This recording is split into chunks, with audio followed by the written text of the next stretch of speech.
Alright, so I made this mouse trap. Actually, it was a trap for a squirrel.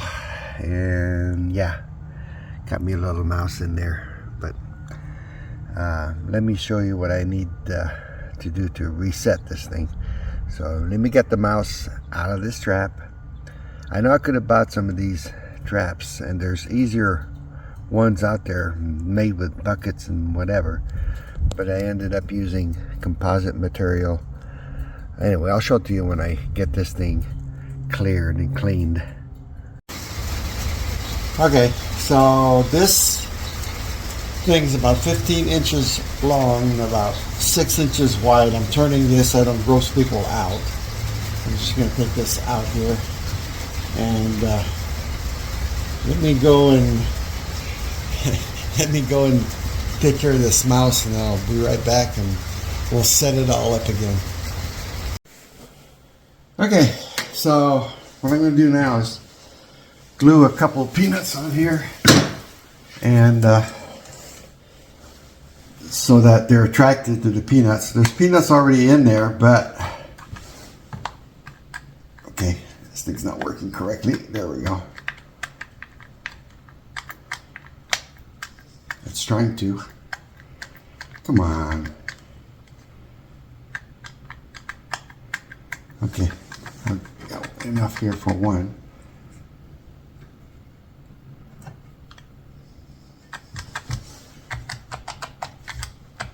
Why isn't this thing working correctly?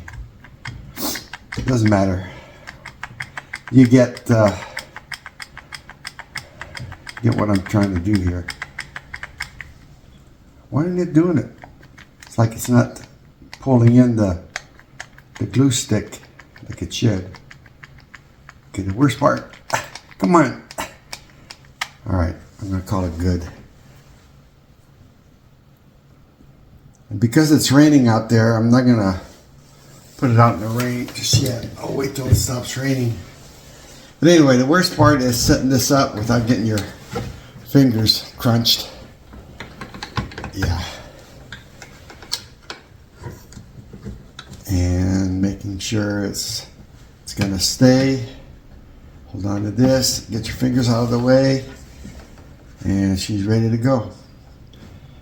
What you see here is some bait I had on there before these peanuts, and they were attracted to that. But see, I'm hoping that they go for these peanuts and they trigger the trap. So let's go and put it back in the cage and set it up. I'll show you how that's done. Alright, let's put it back in. I'll have to put it in at an angle so it doesn't trigger, because it don't fit. I should have made the opening just a little bigger. So, yeah. Oops. First thing I forgot. See what happens? Okay, hold on a minute. I gotta get this wire out of here. This wire is used to hook the top to the trap. And already one of the peanuts came off. Alright, I'm not going to worry about it. I'm just going to leave it like it is. I don't want to go back inside. You got to be real careful so you don't get your fingers in the way. If you do, it's going to hurt. Alright, let's try this again. Right there. Just watch your little fingers when you're doing this.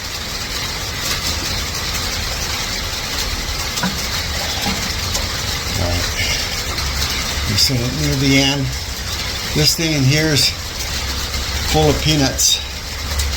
And you push this towards the center. There we go. Push it further in. There we go. Now you almost has to go over that thing. Now, for this to trigger, the top to trigger and close, what I do is I hook it to the trap, and then when the trap trips, it releases this thing and releases the lid. So this is how we do it. Let me get this S hook out of here. Okay. And you come down here and hook part of it to the trap. And the other part, you gotta be careful. Not too far. Let me go over here. Alright, here we go. I'm gonna release this. Like that. There we go. It's set. So in the trap, this trip, it releases the lid, and the lid closes, and it's got a magnet over here that keeps it shut. And yeah, that's it. I keep this full of peanuts, and like I said, I've gotten a few squirrels in here, which is good. They destroy everything, they eat everything. We have a garden over there, and we do every year. Right now we're in November and it's raining, as you can see or hear. You can do this in wood, just make sure it's treated. That would get at least 3/4 inch wood, at least. This is 1 inch, this composite material, which used to be out here, and we put concrete in place of it because it was just getting old, plus concrete much easier to work with.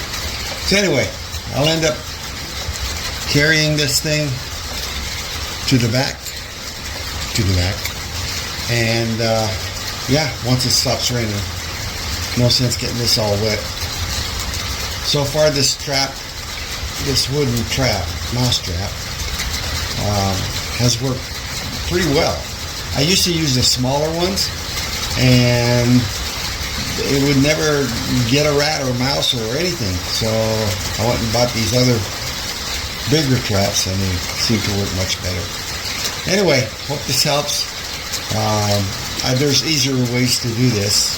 Like I say, I've seen buckets where they put a flap on there, and the mouse gets in there and falls in the bucket, and the flap goes back up, which is a cheaper way to do it. So there's plenty of YouTube videos that shows how to do this, but this is what I did. This screen, I just got it at Home Depot. I'm not sure, it's not chicken wired, it's something else, I forget what they call it, but yeah.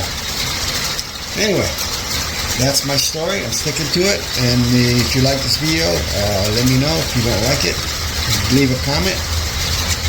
Don't forget to subscribe. Don't forget to hit the bell for future videos. I've always got some more videos coming.